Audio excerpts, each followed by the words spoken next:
My concentration was abruptly shattered by the extremely loud and out-of-place sound of an airliner careening down the island of Manhattan. Minutes later in my office, I was facing the inconceivable scene being watched by millions. Black smoke pouring out of one of the World Trade Center towers. What separated me from the millions, my husband was in one of the towers, and I didn't know which one. At 9:02, it would make little difference as I watched the second plane swing around and slam into the second tower. Both towers were now hit and burning. The shock setting in would be completely embedded into my being as I watched the first tower fall, now knowing it was Rich's building. It would be 3 days before I would get any information regarding what Rich had endured. He, along with a group of colleagues, was waiting on the 78th floor sky lobby for one of the express elevators when the second plane hit. The group and approximately 200 others in the sky lobby at the time were thrown around as the building swayed from the impact. Rich was hit by the marble walls, which fell on his legs, breaking and/or crushing them. He was pinned under the marble debris and unable to move. He was waiting for rescue, most likely under the most gruesome conditions imaginable. Fire, smoke, dead, dying, and quite possibly the sound of the building collapsing and falling apart. Imagine their relief when Battalion Chief Oreo Palmer and Fire Marshal Ronnie Bucca appeared, like angels to help them to safety. These unbelievable men were in the process of coordinating the evacuation of the injured when the building collapsed, stealing their last breath, crushing every person still in there to death. Only 59 minutes after impact. They never had a chance. In my voice, hear the voices of all the victims of the needless, horrible murder crying out. Let my voice, on behalf of all the victims, implore you to listen, and listen well. Families left behind to suffer from the memories of this atrocity are too many. We have an obligation to the victims, the families, and the citizens of the United States to look at what went wrong and to make sure we do everything in our power to ensure safety and security in buildings going forward. We must first separate the events of September 11th into two categories: the terrorist attacks and the subsequent building failures, which alone encompass a variety of appalling conditions. Unbelievably, evacuation emergency preparedness were sorely lacking or totally non-existent on 9/11. This, along with critical flaws in the design and construction of the buildings, contributed to the ominous conditions occupants found themselves in, which ultimately claimed the lives of thousands. I am here today to speak about evacuation emergency preparedness. On September 10th, I, like so many of you, had little knowledge in this area. I, like so many of you, entrusted my family's security and safety to others. That ignorance changed one day later. During the course of the past 2 years, I have been shocked to discover how very deadly that decision was. In order to properly move forward, we must first go back. As the World Trade Center began to accept tenants in December of 1970, it was fairly common knowledge among those close to the project that there were inherent problems, safety issues, if you will. The construction of the buildings will be termed fragile by their critics, the fire service, the very service commanded to protect it. The towers shot upward into the sky to the height of 110 stories, a quarter mile. They contained lightweight floors, acre-large expanses of open floor space, substandard fireproofing. The thinnest, lightest steel would be found at the top. Worst of all, these innovative, experimental mammoth buildings were constructed and opened without any automated sprinkler system installed in them. Subsequently, in any major fire, the risk would be great. There were no fire barriers on these acre spans of open floor space, no water, still the best measure against fire. Any fire was free to spread, and spread quickly. The potential occupancy of each tower was 25,000. Each tower had only 3 staircases, clustered in the center core of the building along with the elevators, and contained no cement or masonry. The only protection afforded in any emergency or evacuation, whether stairs or elevators, were 2 layers of fire-rated gypsum board or drywall. The World Trade Center, over the course of its life, would have numerous incidents which would give the Port Authority the opportunity to address the very serious challenges regarding the safety and security of the occupants. As would become all too evident, the strategy of defend in place would not work in any major fire in these buildings. Their inherent design flaws, and most importantly, the inadequate, untested fireproofing, would require full evacuations each time. Unbelievably, with all the warnings, the Port Authority and its arrogance claiming that these were indestructible buildings never prepared their tenants for that eventuality. On September 11th, this negligence would cost the lives of thousands, and the faulty fireproofing would play a major role in bringing the buildings down. Before midnight in February of '75, an arson fire was started at the Trade Center inside a closet with telephone switching equipment, cabinets filled with paper, and fluid for office machines. This, combined with the open floor design, allowed a fire to get out of control very quickly. It would take 132 firefighters 3 hours to finally put it out. Fire Commissioner O'Hagan stated at the time, had the building been fully occupied and given the stack action that exists in this 110-story building, the rescue problem would have been tremendous. Although it was night, everyone had to evacuate.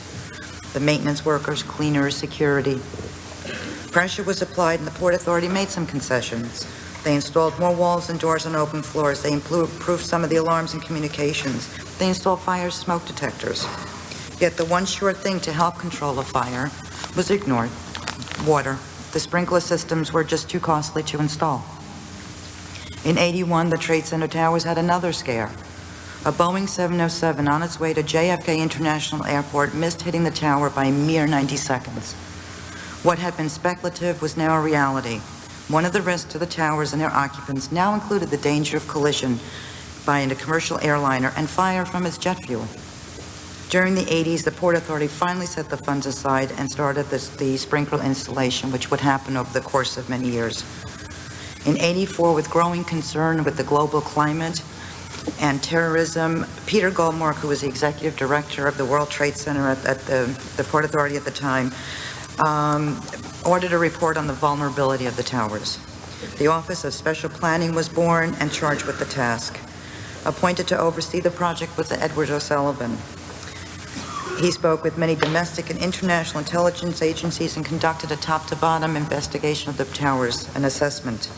And it was clearly evident that there were numbers of vulnerabilities: the danger of a potential bomb in the parking garage, a plane hitting the towers.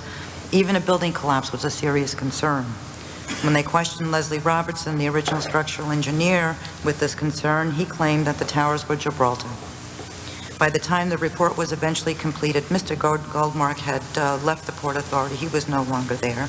Consequently, the excellent recommendations of eliminating the public parking, or at the very least, doing random checks of cars coming into the garage, dispersing the emergency centers, installing better internal radios, battery-powered lighting, more video cameras, these were all ignored. The poor decision-making about the recommendations would come back to haunt the Port Authority on February 26th in '93, when a bomb did go off in the sub-basement it had been feared. The lack of the additional security in the parking area allowed the van loaded with explosives to enter. The lack of emergency lighting made the evacuation of thousands a terrifying experience. The lack of the proper venting, the stack effect, caused a life-threatening risk with the smoke that eventually covered the entire towers. During the '93 evacuation, the lack of preparedness was blatantly evident. People didn't know what to do. They didn't know where to go. The standard optional drills, which consisted of moving to a designated area, going down 2 floors, and waiting for instructions, the defend-in-place strategy, didn't help in this extreme circumstance.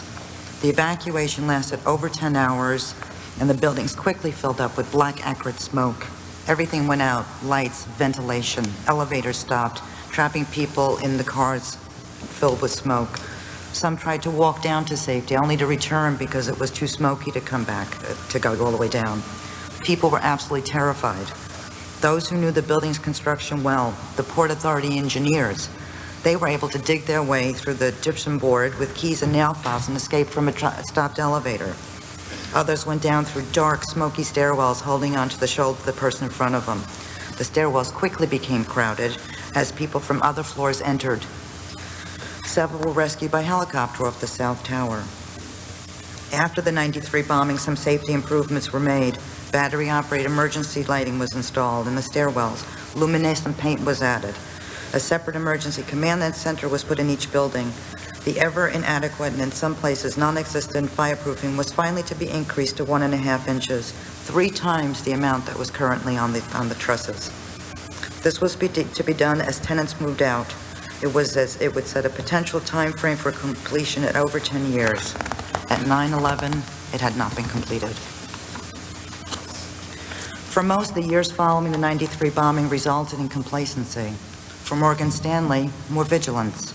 This company took the initiative to make sure its employees would know exactly what to do if there was ever another emergency. The only way to accomplish this was to practice, practice, and practice. As a result of the constant drilling on the morning of 9/11, the only casualties Morgan Stanley sustained were those of the employees going back to help others. So far, each and every incident that occurred at the Trade Center was an opportunity for an honest, critical look at the safety of the buildings, at the evacuation of, and potential problems with, the evacuation of getting nearly 50,000 occupants out quickly.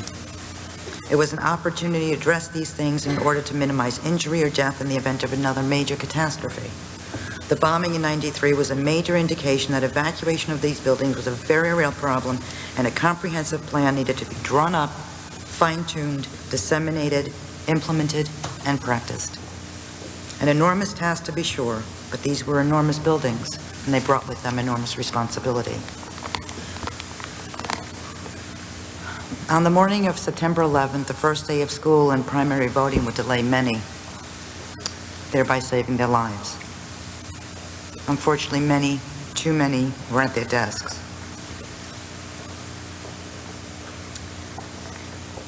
Occupants of the towers consisted of the usual diversity: employees, people from branch offices for day meetings, companies conducting breakfast meetings, visitors, messengers. When the planes hit the towers, they virtually sliced right through the buildings, penetrating the soft curtain with little to no resistance, taking with them all means of escape above the impact zone in Tower 1, and leaving a lone and barely known about stairway open in Tower 2. What happened in those towers is unforgivable. Untold numbers were instantly killed because they were in the direct path of the planes. Those at and above the point of impact in Tower 1 endured unimaginable conditions, as is evident by the number who chose to leap to their death. Others tried frantically to escape, only to learn that every potential access to safety was closed to them. The stairwells were gone and the elevators were gone. Unable to go down, the soon-to-be victims went up. Up to the roof where they encountered locked doors. No one had bothered to tell them that rooftop rescue was no longer an option. Their only escape and chance at survival would have been a rooftop rescue. They waited for help that would never come, a quarter-mile above ground. These innocent souls stood at windows waving to attract attention, hoping and praying that someone would reach them in time. Last calls were made, final messages were sent. Too smoky, can't breathe. Should we break a window? What should we do?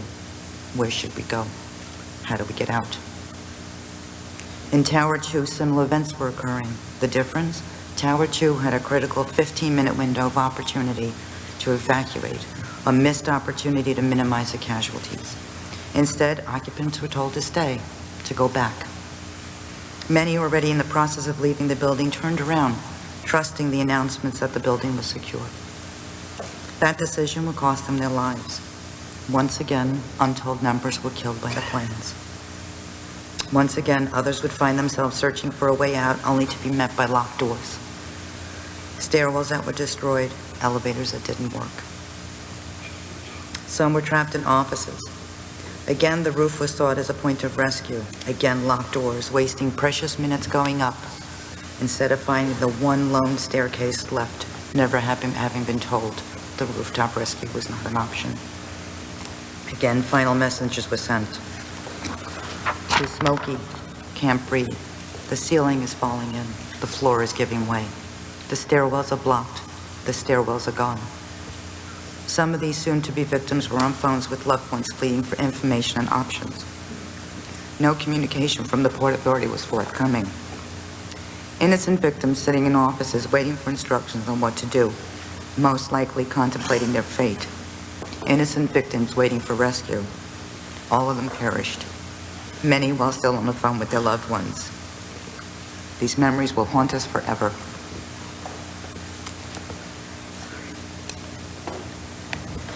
At present, there are 2 investigations of the World Trade Center being conducted. Congress has charged the National Institute of Standards and Technology with the daunting task of conducting a federal investigation into the building failures.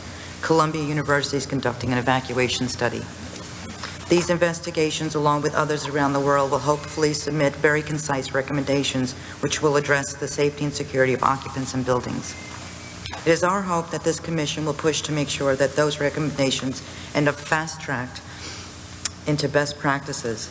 It is our hope that this commission will make an irrefutable statement that it is imperative for all concerned, real estate, architects, builders, code groups, fire service, and advocates for safety, to speak in one voice to ensure that recommendations become mandates quickly. It is our fervent hope that the first obvious recommendation issued by this commission is the immediate removal of the immunities to critical building and fire codes, the bare minimum standards, which are currently still enjoyed by the Port Authority in the construction of the new World Trade Center as I speak to you now.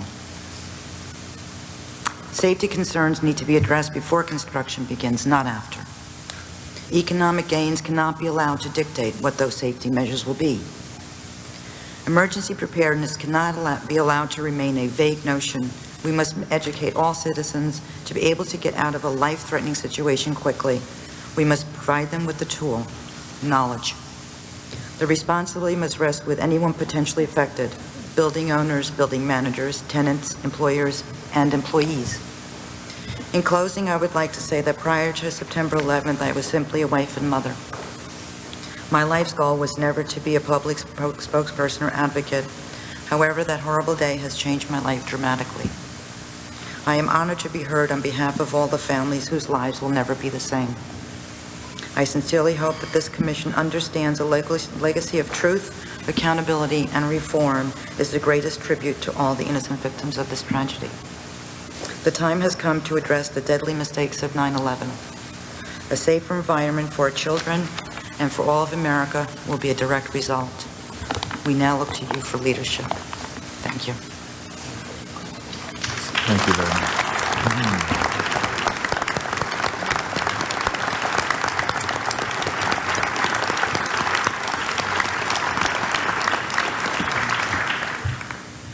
Ms. Regenhard, you.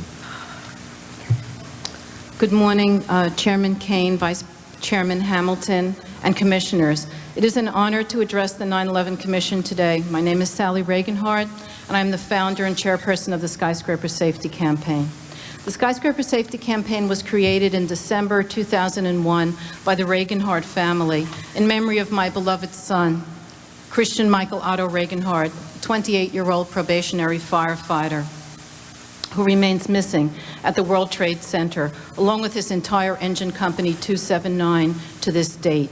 He is one of 17 probationary firefighters lost at the World Trade Center and is one of the 45% of victims whose remains were never found. I brought a picture of him today because pictures of the victims I know inspired this wonderful commission. And I brought his picture today to represent all the victims, whether uniformed or civilian. And I know that you will keep them in mind as you go about your most important work. The goals of the Skyscraper Safety Campaign are, first, to have a federal comprehensive investigation with subpoena power into the collapse of the World Trade Center. This investigation is currently going on. Secondly, to encourage better compliance with building and fire codes in New York City and nationwide. Third, to educate codes groups to allow the fire service to have more input into the writing of building codes, which now, sadly, is not the case. Fourth, to ensure that all future World Trade Center development by the Port Authority of New York and New Jersey will be characterized by safety, quality, security, and will be under the legal jurisdiction of New York City Building and Fire Codes. My remarks today will focus on the skyscraper safety issues of 9/11/01. On 9/11, the cloak of competence was pulled off the city of New York. On that dreadful day, we found out how ill-prepared we really were, and this knowledge came at an awful price. The needless death of nearly 3,000 people, 343 of them firefighters, including my beautiful son, Christian. On 9/11, the City of New York and the Port Authority of New York and New Jersey had no plan for terrorism, despite the fact that the World Trade Center was previously attacked in 1993 with deadly consequences. At that time, the terrorists vowed to return to, quote, finish the job, and they kept that promise on 9/11. The widespread failures in evacuation procedures, building code issues, and emergency communications became a prescription for disaster at the World Trade Center. Despite propaganda to the contrary, the Port Authority, a bi-state agency which built the World Trade Center and is totally immune from all local building and fire codes, really had no evacuation procedures in place at all. They said they did training, but the fact is that evacuation was left up to the individual tenants, not to the Port Authority. The majority of the occupants who survived felt that they were improperly trained or not trained at all. If they were trained, they would never have gone up to the roof to try to escape. All those who made that crucial mistake paid dearly with their lives. If they were properly trained, they would have known that access to the roof was impossible because of 2 locked doors that were only accessible to maintenance workers with keys. The inadequacy of codes to ensure safety of persons in high-rise buildings became glaringly apparent on 9/11. In 2001, the New York City building codes, as well as all model codes throughout this country, treated a 100-story building with the same guidelines as a 10-story building. No fire drills with full building evacuations were ever mandated, and the World Trade Center occupants were just as totally unprepared for a mass evacuation as they were during the 1993 attack. New York City codes allowed a building designed to house 25,000 people to have only 3 staircases for emergency escape. It allowed gypsum board walls and stairways, which at the World Trade Center collapsed under impact and pressure, trapping fleeing victims. New York City codes allowed many or all of a high-rise building stairwells doors to be locked, trapping fleeing victims when stairs collapsed and preventing firefighters from gaining timely access to floors where people needed to be rescued. The unfortunate truth is that today, very little has changed in the area of building code reform throughout this country, including few extra safety measures for high-rise buildings. But any discussion of the New York City Code is completely irrelevant to the World Trade Center because these buildings were and remain above the law. The Port Authority's buildings were totally immune from every single New York City building and fire code and were subject to, quote, the Port Authority's own codes, which remain a mystery to this day because no one has ever seen them. The Port Authority repeatedly claims that they, quote, meet or exceed New York City codes. However, history has shown that this is a falsehood. No high-rise building of 100% bar joist floor construction before or since the World Trade Center has ever been allowed under New York City standards and practices. According to the NIST WTC collapse investigation, there is no evidence that fire tests were ever done on the fireproofing of the World Trade Center. This is a glaring example of lack of code compliance, to say the very least. Finally, the untested fireproofing was grossly inadequate, a clear violation of New York City codes. However, since no FDNY violations can be issued to such a, quote, immune building, no codes violations were ever served on these dangerous buildings. Indeed, the FDNY had no jurisdiction in the World Trade Center, but paradoxically, they were required to risk and eventually lose their lives in these buildings. One of the most tragic and abominable failures of 9/11 was the total breakdown of emergency communication and coordination in the World Trade Center. Lacking any real plan for terrorism and lacking a unified command structure, the Port Authority, NYPD, and the FDNY operated basically separately on 9/11. For the most part, they did not and could not communicate with one another. The FDNY generally could not even communicate among their fellow firefighters.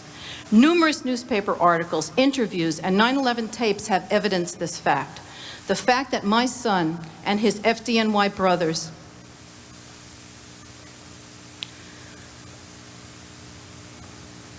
were sent into the World Trade Center with radios that did not work in 1993 and were no more capable of working in 2001 resulted in evacuation orders which were unheard and therefore unheeded, a fact that surely contributed to their deaths.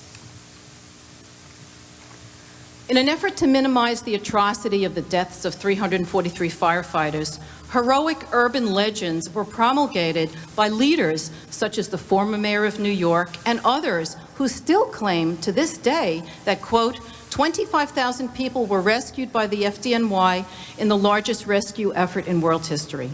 To the contrary, evacuation specialists and researchers have determined that the true number of occupants who escaped that day was closer to 7,000 people per tower, a total of 14,000 people. The sad truth is that whoever could get out did get out.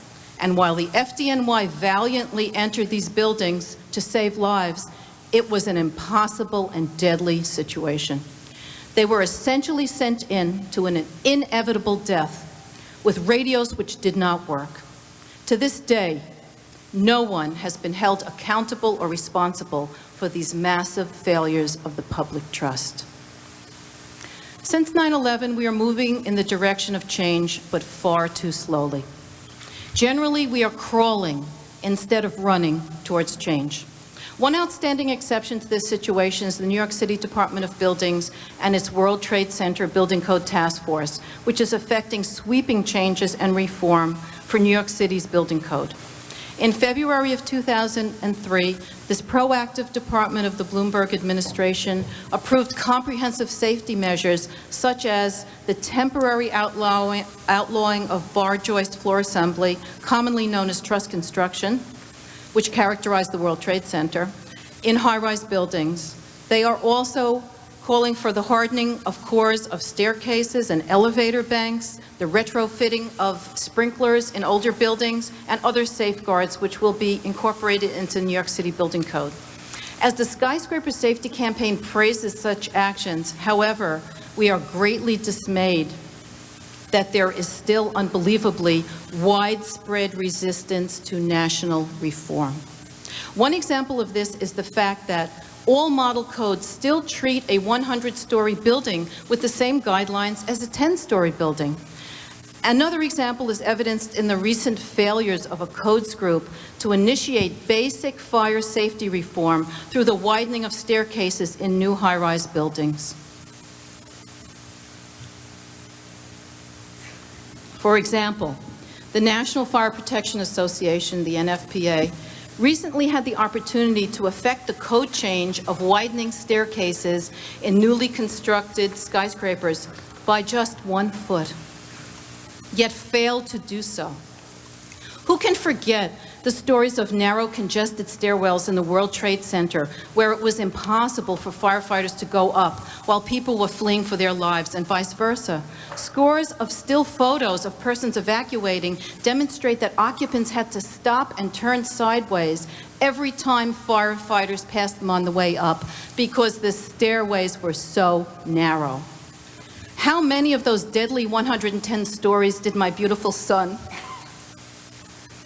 climb up on that dreadful day against the tide of frantic, desperate people fleeing for their lives?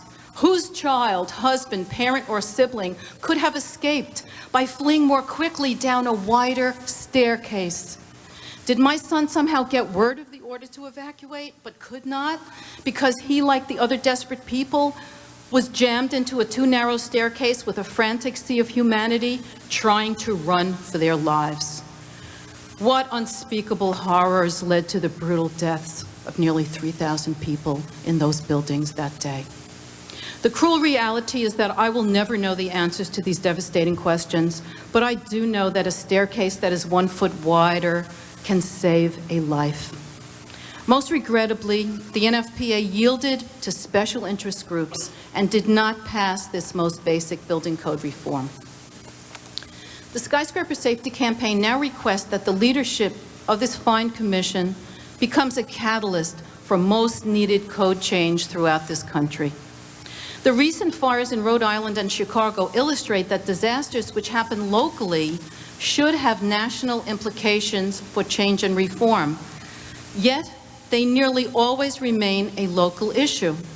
One example of this is the Seton Hall, New Jersey dorm fire disaster, which resulted in widespread reform in fire safety and sprinkler installation for college dorms in New Jersey, but not across the country.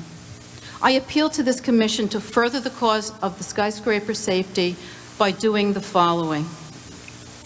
First, closely monitor the National Institute of Standards and Technology, NIST investigations, findings, and recommendations, and encourage new coalitions of public-private partnerships with the goal of adopting these changes for the purpose of code reform and enhancement of fire safety and evacuation procedures for all buildings. Secondly, make sure that the NIST recommendations for code changes are quickly adopted.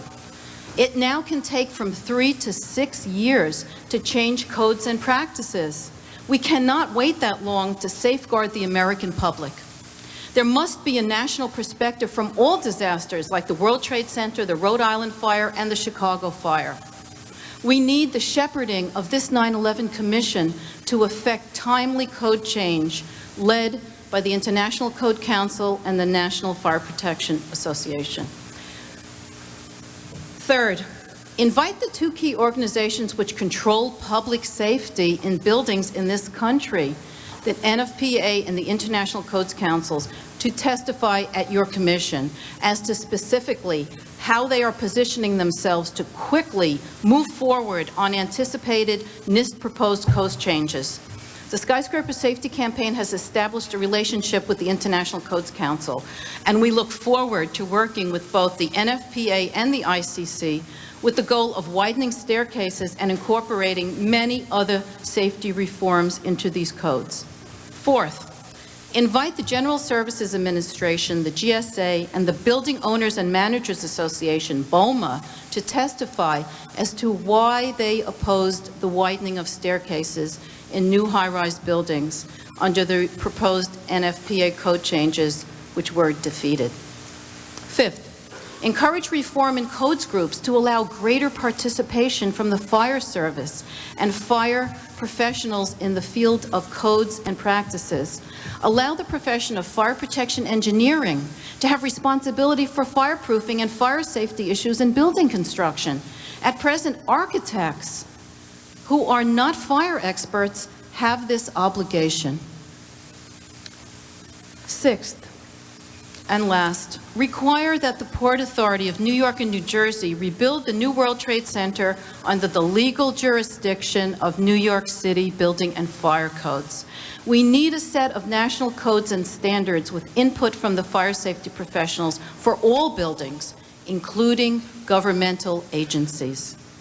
There should be no exemptions for any agency or authority, and the Port Authority of New York and New Jersey should not be allowed to rebuild the new World Trade Center under their immunities from local building and fire codes. No building should be above the law when fire safety is the issue.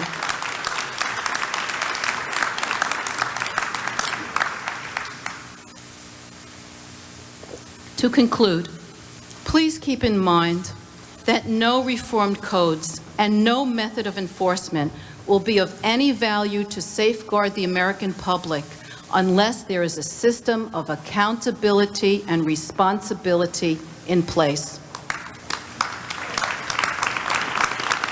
We need this for the effective safeguarding of human life in all buildings, and especially for the failures of 9/11 in New York City. There was a wholesale betrayal of all those in the World Trade Center and all the rescue workers who ran into a hopeless situation with radios that did not work.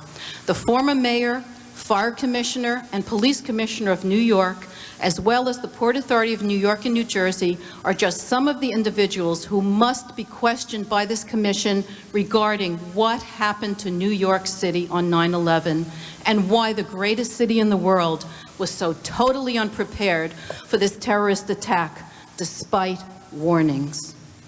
Accountability and responsibility are the hallmarks of a democratic society.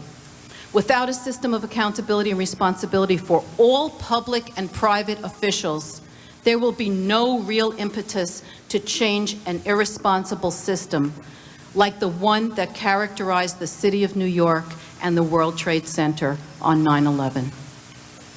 In closing, I would like to tell you that the writer Gertrude Stein once said that the dead speak to us.